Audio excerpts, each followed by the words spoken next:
Hi there. So it's day 64 of Through the Bible in 1 Year. We're on Numbers. And if you remember yesterday, Balak sent word to Balaam in another kingdom that Israel is going to attack us. We don't want it to. We want you to bless us. So God will turn against his own people. Right. Well, let's see what he did. And yesterday is where the famous one where his own donkey spoke to him. Okay, so let's jump into it. Three chapters. Balaam's first oracle. And Balaam said to Balak, "Build for me here 7 altars, and prepare for me here 7 bulls and 7 rams." Balak did as Balaam had said, and Balak and Balaam offered on each altar a bull and a ram. And Balaam said to Balak, "Stand beside your burnt offering, and I will go. Perhaps the Lord will come to meet me, and whatever he shows me, I will tell you." And he went to a bare height.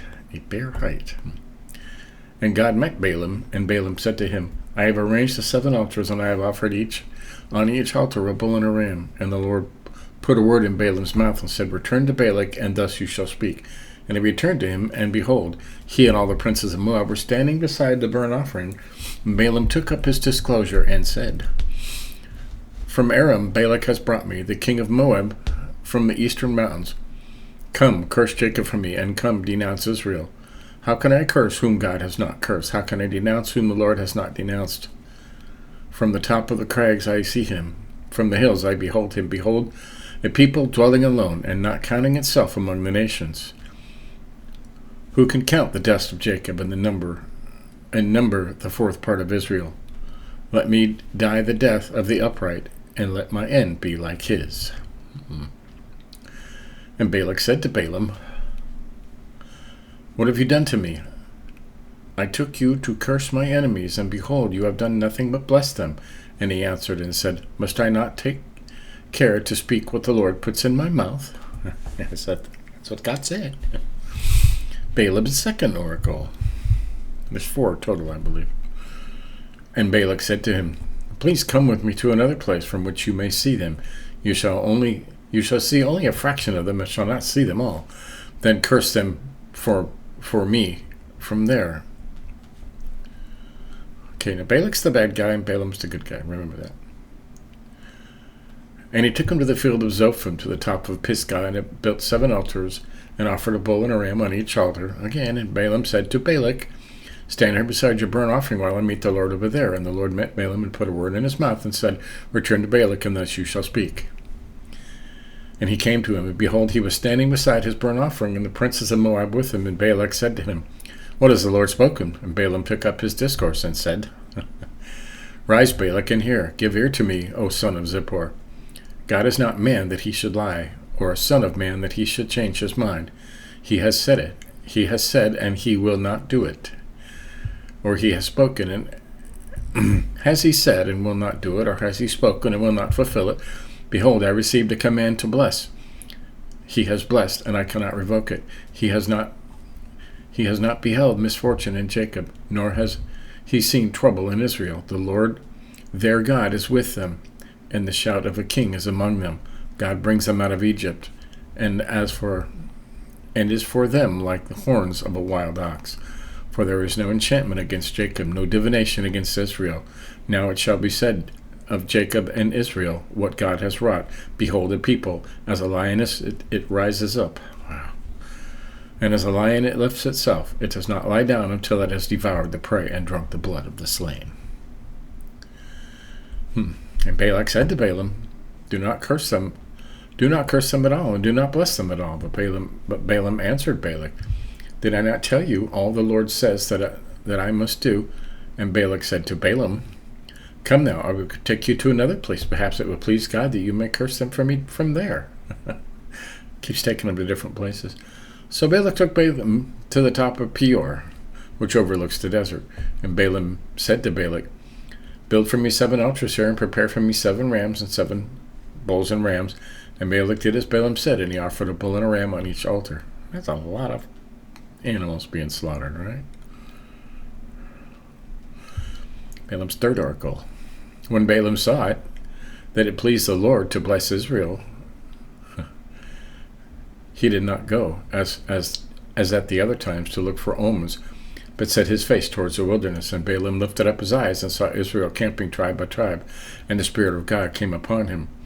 And he took his discourse and said, okay, the oracle of Balaam, the son of Beor, the oracle of the man whose eye is open, the oracle of him who hears the words of God, who sees the vision of the Almighty, falling down with his eyes uncovered. How lovely are your tents, O Jacob, your encampments, O Israel, like palm groves that stretch afar, like gardens beside a river, like aloes that the Lord has planted, like cedar trees beside the waters. Water shall flow from his buckets, and his seed shall be in many waters. His king shall be higher than Agag, and his kingdom shall be exalted.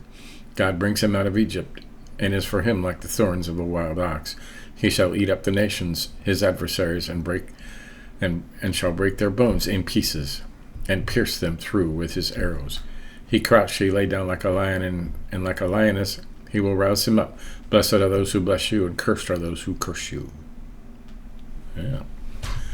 And Balak's anger was kindled against Balaam, and he struck his hands together, and Balak said to Balaam, I called you to curse my enemies, and behold, you have blessed them 3 times. Therefore now flee to your own place. I said, I will certainly honor you, but the Lord has held you back from honor. And Balaam said to Balak, did I not tell your messengers whom you sent to me, if Balak should give me his house full of silver and gold, I would not be able to go beyond the word of the Lord, to do either good or bad of my own will. What the Lord speaks, that will I speak. And now behold, I am going to my people. Come, I will let you know what his people will do to your people in the latter days. Balaam's final oracle. And he took up his discourse and said, the oracle of Balaam, the son of Beor, the oracle of man, and the eyes open, the oracle of him who hears the word of God and knows the knowledge of the Most High. He sees the vision of the Almighty falling down with his eyes uncovered. I see him, but not now. I behold it, but not near. A star shall come out of Jacob, and a scepter shall rise out of Israel. It shall crush the forehead of Moab, and bring down the sons of Sheth. Edom shall be dispossessed. Sire also, his enemy, shall be dispossessed. Israel is doing valiantly. And one from Jacob shall exercise dominion and destroy the survivors of cities. Then he looked on Amalek and took up his discourse and said, Amalek was the first among the nations, but its end is utter destruction. And he looked on the Kenite and took up his discourse and said, enduring is your dwelling place, and your nest is set on the rock. Nevertheless, Cain shall be burned, and Asher takes you away captive. And he took up his discourse and said, alas, who shall live when God does this? But ships shall come from Kittim, and shall afflict Asher and Eber, and he too shall come to utter destruction. Then Balaam rose and went back to his place, and Balak also went his way. There you go. Baal worship at Peor. While Israel lived in Shittim, the people began to whore with the daughters of Moab. These invited the people to the sacrifices of their gods, and the people ate and bowed down to their gods. So Israel yoked itself to Baal and Peor. Wow. And the anger of the Lord was kindled against Israel, and the Lord said to Moses, take all the chiefs of the people and hang them in the sun before the Lord, that the fierce anger of the Lord may turn away from Israel. And Moses said to the judges of Israel, each of you kill those of his men who have yoked themselves to Baal of Peor. Right? And behold, one of the people of Israel came and brought a Midianite woman to his family in the sight of Moses and in the sight of the whole congregation of the people of Israel, while they were weeping in the entrance of the tent of meeting.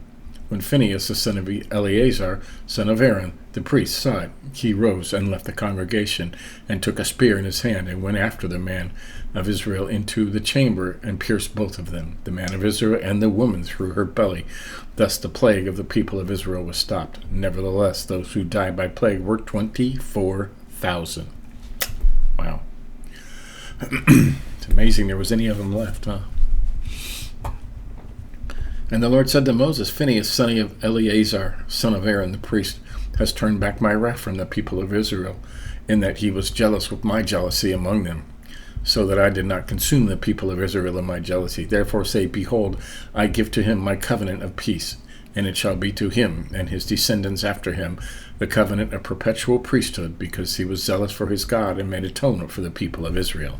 Now, the name of the slain man of Israel who was killed with a Midianite woman was Zimri, son of Salu, chief of a father's house belonging to the Simeonites.